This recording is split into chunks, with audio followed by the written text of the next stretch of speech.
Está começando um episódio especial do podcast Manual do Luto, realização do Grupo Cortel. É especial porque todos são especiais e todos trazem dúvidas enviadas por enlutados no Clube dos Corações Solidários. Um clube de cartas. Você escreva uma carta semanalmente e você recebe por e-mail. Você pode se inscrever na página do Grupo Cortel. Gratuito. Só colocar seus dados e toda semana receberá uma carta de amparo para a sua perda. Estamos falando essencialmente de saudade. Existe um preconceito com luto, como se fosse um tema proibido, um tema indigesto.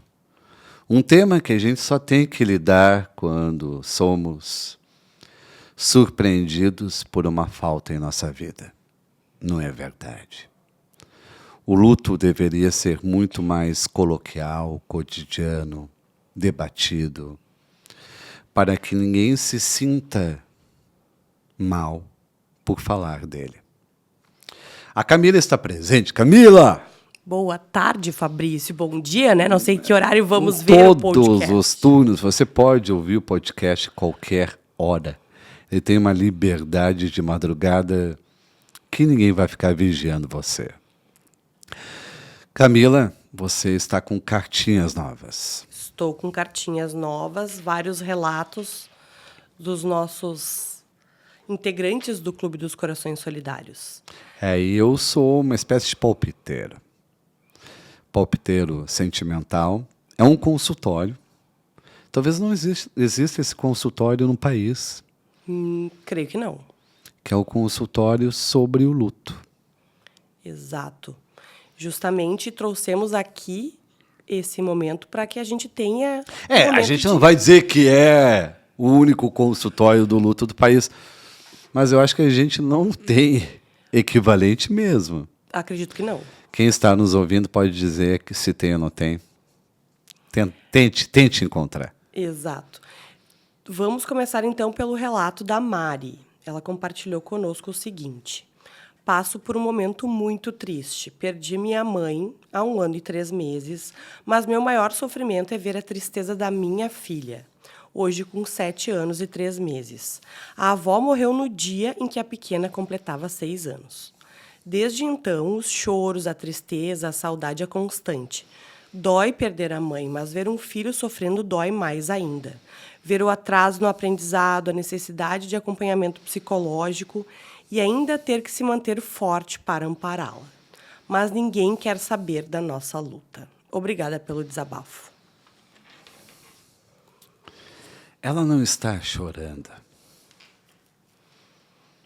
pela dor da filha em relação à avó. Ela está se enxergando pequena na filha, diante da sua mãe. Ela está elaborando a sua infância. O quanto que ela não é a mesma pessoa depois da morte da mãe. O que a gente costuma fazer no luto? Principalmente com a família. A gente não quer que ninguém sofra estando sofrendo. Você sofre e não quer que ninguém sofra. Ainda mais um filho, né? Você quer ser forte. Você quer ser impassível. Você não quer demonstrar que aquilo desequilibrou a sua rotina. E você faz justamente tudo errado. Como ela vai curar a dor da sua filha? Não é escondendo o que ela sente, mas mostrando. Se ela mostrar que não aguenta de saudade, que está explodindo de choro, que só pensa naquilo, o que a filha fará? O mesmo? Vai se sentir autorizada a sofrer. A fazer. e vai amparar. Vai sair da condição passiva de quem não pode sofrer. Se você não pode sofrer, você vai retardar seu aprendizado, você vai fugir do contato com a turma e vai começar a querer ajudar a mãe. Você nunca sai de uma dor por si mesmo. Você somente sai da sua dor cuidando de uma outra dor. Pois então, eu passei agora recentemente, tem uma amiga que perdeu o pai e ela tem uma filha pequena.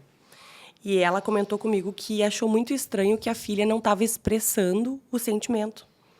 Só que ela vai na terapia e a menina comentou com a psicóloga que ela estava muito triste pela perda do avô. E ela não comentava com a mãe porque estava poupando a mãe. Você quer poupar justamente quem é capaz de entender o que significa aquela ausência. Talvez seja a única pessoa capaz de entender a dimensão daquele vazio, daquele deserto repentino. Você está deixando de experimentar a possibilidade de uma reciprocidade no sofrimento. E de talvez uma relação mais forte, né? Uma relação muito mais honesta, muito mais sincera, muito mais sensível, uma relação sem máscara, sem enfeites, sem firulas, uma relação íntegra. Você tem que demonstrar o que está sentindo. E não censurar o que está sentindo para fazer o outro sentir menos. Essa é a regra. Se você expõe todas as suas incertezas, as suas dúvidas, os seus medos, você está dando chance para o outro opinar e falar de si. Se você censura, reprime, o outro vai se sentir louco, porque está se sentindo sozinho. E vai pensar, que família esquisita que eu tenho. Não, ele vai buscar o apoio fora, né? Uma pessoa morre e ninguém sente falta? E ninguém quebra os pratos? Ninguém bate as portas? Ninguém se estribucha de tanto sofrer? A criança é capaz de raciocinar o seguinte: se eu morrer, ninguém vai sentir minha falta. Forte isso aí, Fabrício. Porque ela vê como o vô é tratado e pensa, eu vou ser tratado assim. Você não falando da morte, paradoxalmente, não está incentivando a pessoa a viver. Profundo isso. Porque ela vê que a vida não vale nada. Mas se você preserva quem partiu, fala de quem partiu, homenageia quem partiu, você vai ver, olha como a vida é importante. A pessoa morre e ainda está entre nós. Ela permanece, né? No legado, nas histórias, na memória. Existe esse verniz da memória, essa conservação da memória. E isso dentro de você bate da seguinte forma: é um amor bonito. É um amor além da morte. É um amor que faz cada um que morreu perdurar. Eu quero esse amor para mim. Todo mundo fica procurando, aspirando, de uma certa forma ou outra, e é uma ambição, eu acho que da humanidade, o elixir da juventude. Algo que nos desse a imortalidade. E não estou falando do Grêmio, tá? A gente quer a imortalidade e a gente esquece que nós já temos a imortalidade. A gratidão. A gratidão é a imortalidade dentro da mortalidade. O que você coloca na gratidão jamais será esquecido. Jamais será apagado.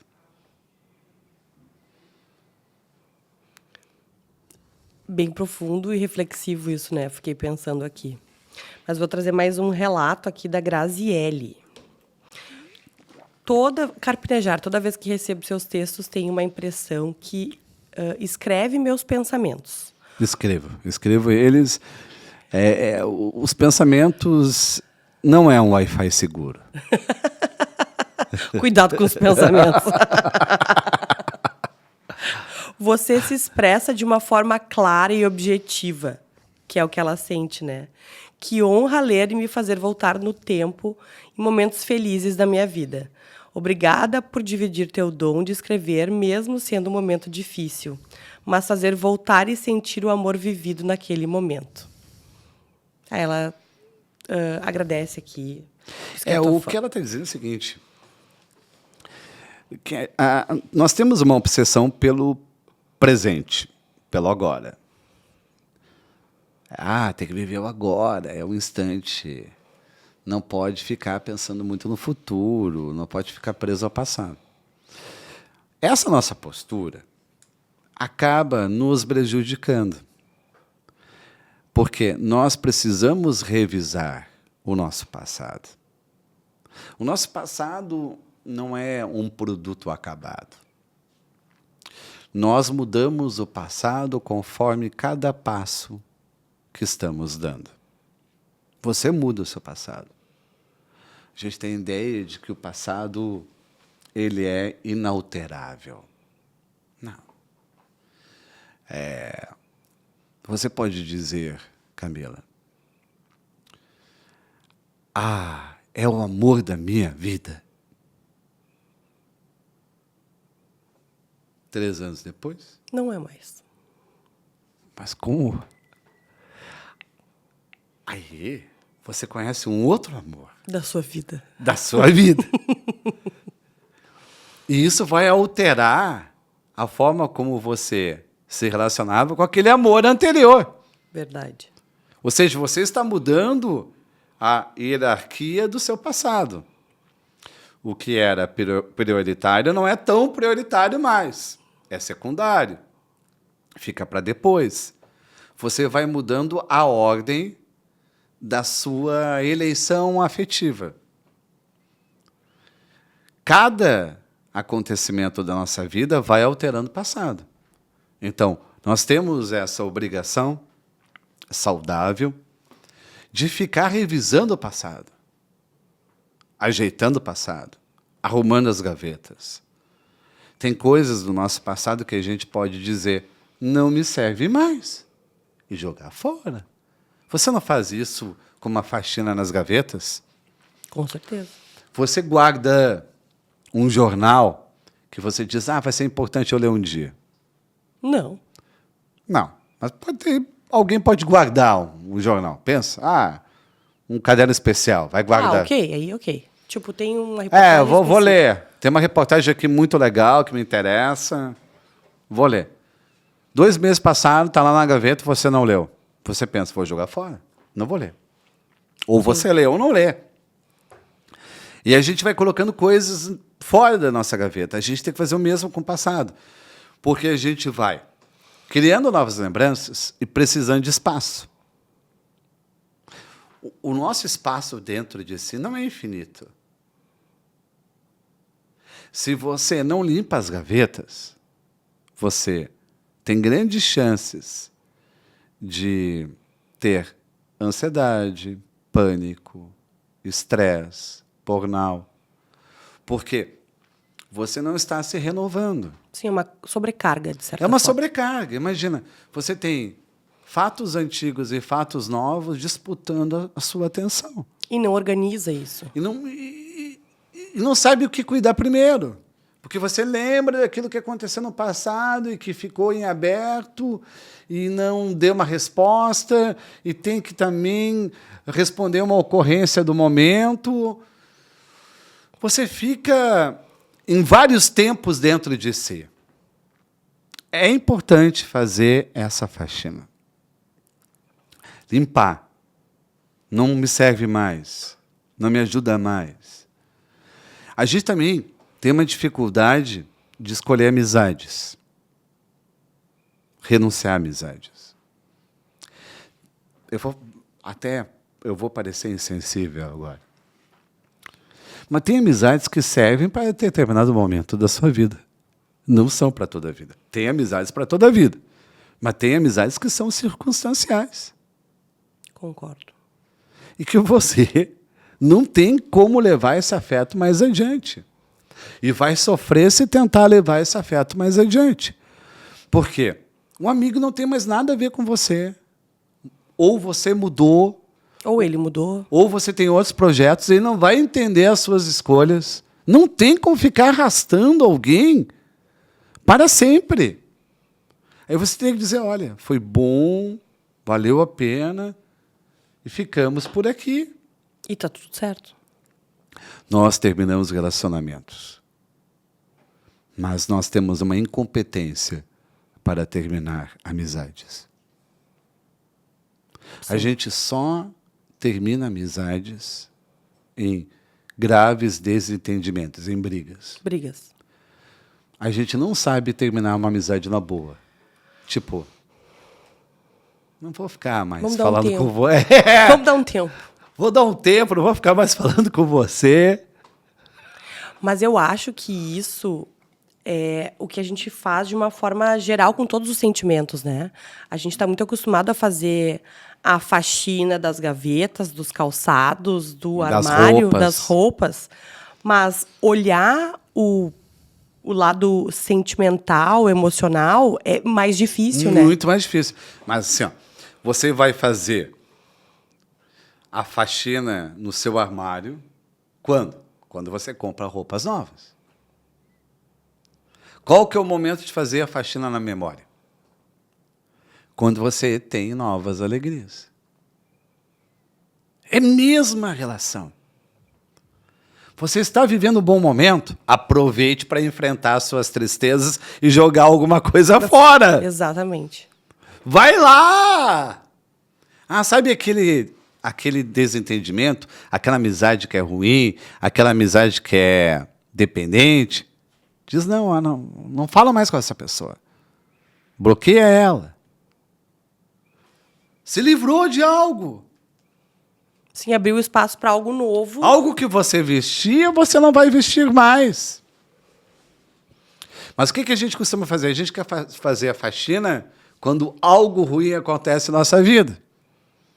Estamos fragilizados. E aí fica mais difícil. É mais difícil, porque a gente vai juntando tristezas. A gente só pode mexer em nossas tristezas e rancores depois de uma alegria. Então, eu acho que isso vale para aquele bloquinho do post-it, sabe? Para colocar na geladeira. Essa frase. Mas pra gente ler de vez em quando. É um alívio. Sem dúvida. Quando você não esquece um ex. Não esquece o ex. Só pensa no ex. É aquilo que pode ser chamado de obsessor. Fica na sua cabeça, você fica stalkeando, olhando se está feliz ou não está feliz, se está saindo ou não está saindo. Você só vai esquecer essa pessoa quando se relacionar novamente. A felicidade traz amnésia. Você faria de tudo para voltar para aquele ser das trevas, mesmo sabendo que ele não foi bom para a sua vida. Aí você tem um novo amor. Você nem mais sabe que aquela pessoa existe. Sim, assume novas prioridades, né? Aí é aquele momento, esse é o momento que você tem um novo amor, que você faz o seguinte: deu para você. Não quero mais saber de você. Você não vai mais stalkear nas redes sociais, você não vai ficar mais provocando com perguntas, não vai ficar mais mandando inbox, você vai simplesmente limpar a gaveta. E vai seguir. Então, trazendo mais um relato aqui, a gente tem a Tânia. Essa leitura me fez viajar quase 70 anos. Quem costurava em silêncio era a minha mãe, linda, fechava comércio em Copacabana. A menina que sentava entre seus pés era eu, cheia de bonecas, brincando que carregava os filhos no colo para pegar o ônibus. Hoje sou viúva como mamãe. Meu filho se foi aos 44 anos, eu completei 71, cuidando da minha mãe com 91 anos. Entrevada, mas com cabelos lisos e maravilhosos, de preto azulado agora brancos, pele rosa e perfeita, olhos brilhantes e cheios de vida. Estamos sós, eu de luto, ela nem sonha com o que me deixou só. Pensa que o neto está trabalhando em Curitiba. Depois que ela se for, estarei pronta para partir e encontrar com ela e mais uma vez com meu filho, eternamente. O que ela está fazendo? É uma sobrevivente. Sempre tem os sobreviventes da família. Ela perdeu um filho. Ela tem a sua mãe viva. Uhum. Não contou para a mãe que o neto faleceu. Que ela acha que está fazendo um bem. Não está fazendo. Você não conta para alguém pensando que está protegendo o outro. E, na verdade, você está querendo encontrar um jeito de retardar a notícia para si mesmo. Não contar para a mãe é como se o filho não tivesse morrido para ela. Eu não gosto, e entendo, mas não gosto, desse tom de se despedir. Estou esperando alguém partir para poder morrer. Não, não se fala isso. A gente vai lutar sempre pela nossa vida, mesmo a vida não sendo a que idealizamos. A gente não tem noção do quanto é valioso viver. Se a gente sofre porque alguém morreu antes, se a gente não cuidar da nossa vida, a gente está dizendo que aquela morte não significou nada. Por que você vai sofrer com uma morte se a vida sua não vale nada? Você está sofrendo por aquela morte porque você sabe o que significa viver. E nós sempre cobramos muito mais de si mesmo do que dos outros. A cobrança que a gente faz de si é impiedosa, é monstruosa. A gente se critica, a gente se xinga, a gente se maltrata. E tudo sob o pretexto de estar facilitando a vida de alguém. E aí eu questiono. Se você é infeliz, fazendo tantos sacrifícios e renúncias, você está dificultando a vida do outro.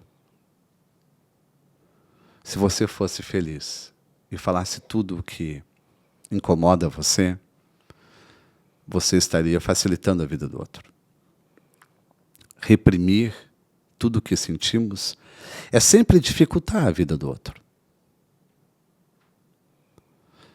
A gente não se dá conta. Se a gente não fizer uma higiene da alma, a gente vai tornar tudo pesaroso, pesado, arrastado. A gente reclama tanto. E esses dias eu estava falando com um médico, amigo meu. E ele falou que conversou muito com a minha mãe no lançamento do meu livro. Sim. Você também conversou bastante com ela. Conversei, uma querida. E ele falou, que a sua mãe é simpática, né? Eu falei, ela é muito querida. Mas ela está me angustiando porque ela só fica sentada. E aí o médico disse, agradeça. A minha mãe só fica deitada. Eu pensei nisso. Ela podia estar deitada. Eu queria trazer essa história cômica, engraçada, uma bravata, né? Como a gente diz no Rio Grande do Sul, que a gente fica reclamando da gente. A gente tem essa mania de reclamar demais. Agradecer o possível. Por que a gente sofre? Porque nós temos sempre objetivos a alcançar no dia. Se muda um pouco essa ordem, a gente sofre. Já se incomoda. Tem que seguir a ordem que a gente quer. Porque a gente quer ter controle de todas as coisas. Eis a receita de leveza. Não ter mais controle. É a receita da longevidade emocional. Vai ter algum imprevisto no seu dia. O seu filho vai se machucar na escola. Seu filho pode ter febre. Vai ter um vazamento no banheiro. A máquina de lavar vai pifar. Algo vai queimar, você vai perder o carregador do celular. Vai ter uma discussão no trabalho, um trânsito. Vai ter alguma animosidade. Vai. E se tem isso, você pensa que seu dia foi desmanchado, que a sua vida é um horror. A gente deveria acordar e pensar, não sei como vai ser meu dia. Vou fazer o melhor que posso. E realmente fazer o possível. E o que surgir, dá conta. Mas não ficar querendo que todo mundo siga o seu script, siga o seu roteiro. Você não entregou o seu roteiro para ninguém. Mas quer que todos sigam ele. Eu acordo de manhã, eu tenho meu roteiro. Minha esposa tem o seu roteiro. A gente não combinou. Sim. Se o meu roteiro não concordar com o roteiro dela, já começa uma discussão. Ela tem um lugar para almoçar. Eu tenho um lugar para almoçar no meu roteiro. Se não concordarem... mas eu sempre vou no teu lugar. Tu nunca vai no meu lugar. Sempre você tem que decidir. Por que você não aceita mudar o seu roteiro? Aí acontece o quê? Acontece um acidente, acontece uma doença. E você fica angustiado, porque você quer continuar dando conta de uma vida em automático que não tem como dar. Porque você tem que dar atenção para a doença ou para o acidente. E a perda e o luto são exatamente isso, né? Não está no script de ninguém. A pressa. Você tem pressa. A pressa é não ouvir. A pressa é não estar presente. Quando você tem pressa de fazer algo que você estabeleceu antes no seu roteiro. Aí você não é capaz de atender o amigo que está desesperado porque está se separando. Você pensa, meu Deus, não vai calar a boca. Eu tenho que fazer logo, está no meu roteiro que eu tenho que fazer, eu tenho que sair para o trabalho. Você começa a não ouvir. Só para cumprir o prometido. E eu acho que o luto ele está justamente aí, né? Quando a gente vai conversar com um enlutado, vai sair do nosso roteiro. Porque a gente vai ter A gente quer que ele se apresse naquele momento de dor, quando, na verdade, ele precisa viver aquele momento. Exato. Quanto tempo você tem para dar ao outro? Não, é uma pergunta pertinente. Quanto tempo você tem? 15, 20 minutos? Meia hora? E se for 1 hora? E se for 2 horas? Se for 2 horas, você entra no desespero. Porque você não tem esse tempo. Você não tem esse tempo. Então, pelo amor de Deus, comece a abrir tempos vagos no seu tempo, sem nada marcado, sem nada agendado.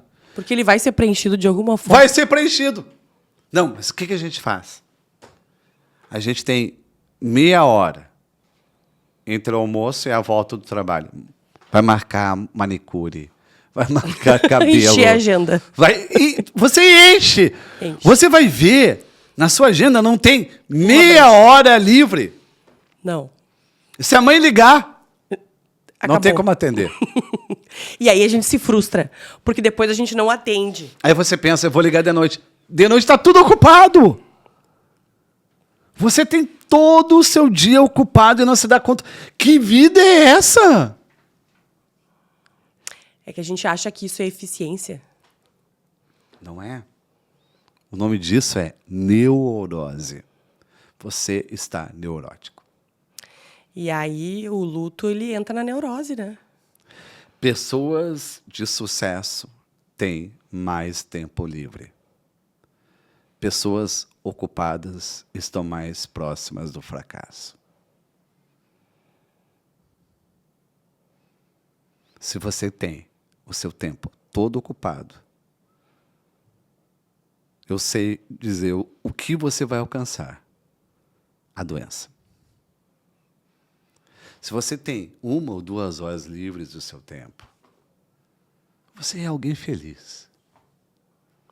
Você vai poder atender, não vai correr ninguém, não vai atropelar ninguém, e vai aprender mais da sua vida ouvindo as dores dos outros. A gente aprende a ser alegre ouvindo as dores dos outros. Aprende a valorizar aquilo que é positivo, efetivamente, né? Você redimensiona o seu aborrecimento. Olha, não é pra tão grave. tanto. Não é tão grave, não é para tanto. Não precisava me esgotar por isso. Eu acho que já serviu para otimizar o tempo. É um podcast que faz você gerenciar o seu tempo.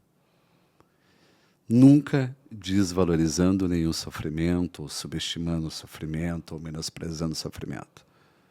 Mas o grande inimigo do luto é a pressa. Que é justamente não aproveitar a vida que a gente tem enquanto a gente tem as pessoas, né?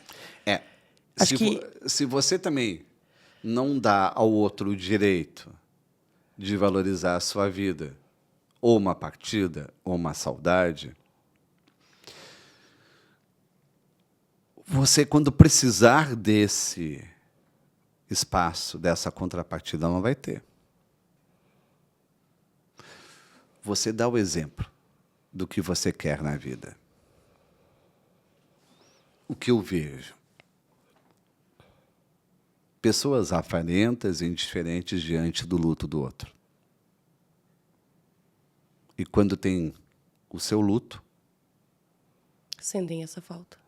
não tem a quem procurar. Mas se você consola e conforta o luto do outro, você terá um exército ao seu lado quando perder alguém. Por isso precisamos falar mais sobre o luto. É o podcast Manual do Luto. Encerrando novamente, pelo jeito. Infelizmente, sim. E felizmente, você terá sempre um novo episódio. Obrigado, Camila. Obrigada, Fabrício. Meu abraço, Fabrício Carpinejar.